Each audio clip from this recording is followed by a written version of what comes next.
जरा सोचिए, आपने यूपीएससी के लिए कड़ी मेहनत की, सफल भी हुए, आपका सिलेक्शन भी हो गया, लेकिन फिर यूपीएससी ने आपके सिलेक्शन को रद्द कर दिया, तो आपको कैसा लगेगा? जी हाँ, ऐसा हुआ अपने पहले ही प्रयास में सफल होकर आईपीएस बनने वाली दिव्या तंवर के साथ, जिन्होंने साल 2022 में अपने दूसरे प्रयास में 105वीं रैंक हासिल की और सभी को पूरी उम्मीद थी कि उन्हें आईएएस का ही पद मिलेगा, लेकिन उनकी एक छोटी सी गलती की वजह से उनका ये सपना अधूरा रह गया।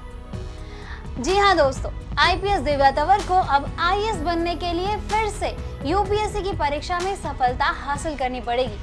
अब सवाल आता है कि आईपीएस दिव्या ने ऐसी क्या गलती की थी? तो दोस्तों आपको बता दें, भारत सरकार की ओर से सामान्य वर्ग के आर्थिक रूप से कमजोर लोगों के लिए ईडब्ल्यूएस जैसी सुविधा दी गई है। इस आरक्षण का फायदा उन्हीं उम्मीदवारों को मिलता है जो सामान्य वर्ग से तो हैं लेकिन आर्थिक रूप से कमजोर है। लेकिन यूपीएससी में इसका फायदा लेने के लिए आपके पास इससे जुड़ा डॉक्यूमेंट होना चाहिए। इसी वर्ग से दिव्या तंवर, विमलोक तिवारी और वेद प्रकाश सिंह, इन तीनों एस्पिरेंट्स ने इसी कैटेगरी में रहते हुए यूपीएससी की परीक्षा दी थी और ये तीनों इस परीक्षा में सफल भी हुए। लेकिन पूरा मामला तब खराब हो गया जब तीनों एस्पिरेंट्स ने यूपीएससी की ओर से दिए गए तय समय के बाद अपने ईडब्ल्यूएस सर्टिफिकेट को सबमिट किया, जिस पर एक्शन लेते हुए यूपीएससी ने इन तीनों ही एस्पिरेंट्स के सिलेक्शन को रद्द कर दिया। यूपीएससी के इस फैसले के बाद तीनों एस्पिरेंट्स सुप्रीम कोर्ट में इस मामले को लेकर गए, लेकिन अब सुप्रीम कोर्ट की ओर से भी उन्हें राहत मिलती नहीं दिख रही है। सुप्रीम कोर्ट ने तीनों कैंडिडेट की ओर से दायर 3 रीट याचिकाओं को खारिज कर दिया।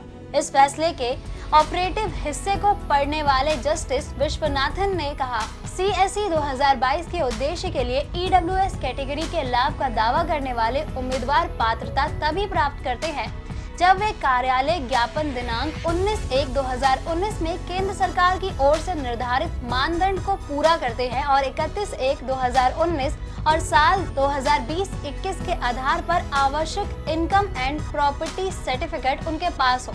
इसके अलावा सीएसई नियमों के अनुसार उम्मीदवारों के पास 22/2/2022 तक इनकम एंड प्रॉपर्टी सर्टिफिकेट होना चाहिए। कोई भी उम्मीदवार जिसके पास निर्धारित प्रारूप में इनकम एंड प्रॉपर्टी सर्टिफिकेट नहीं है, वह ईडब्ल्यूएस श्रेणी का लाभ का दावा नहीं कर सकता है। समान रूप से डेफ 1 के चरण में निर्धारित प्रारूप में 22/2/2022 तक मौजूद दस्तावेज को निर्धारित तिथि से पहले ऑनलाइन जमा कराना होगा। साथ ही खंडपीठ ने कहा कि यूपीएससी द्वारा ईडब्ल्यूएस श्रेणी के तहत लाभ का दावा करने वाले उन उम्मीदवारों की उम्मीदवारी को खारिज करना उचित है, क्योंकि उन्होंने निर्धारित समय सीमा से परे इनकम एंड प्रॉपर्टी सर्टिफिकेट जमा किए थे।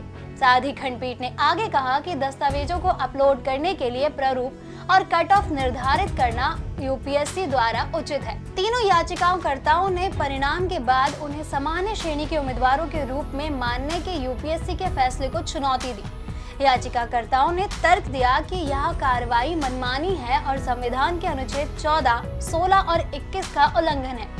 लेकिन इस बारे में अभी तक पूरी जानकारी हमारे पास नहीं आई है कि ये फैसला सच है या नहीं। इस बारे में जैसी ही कोई अपडेट हमें मिलती है हम आपको बताएंगे।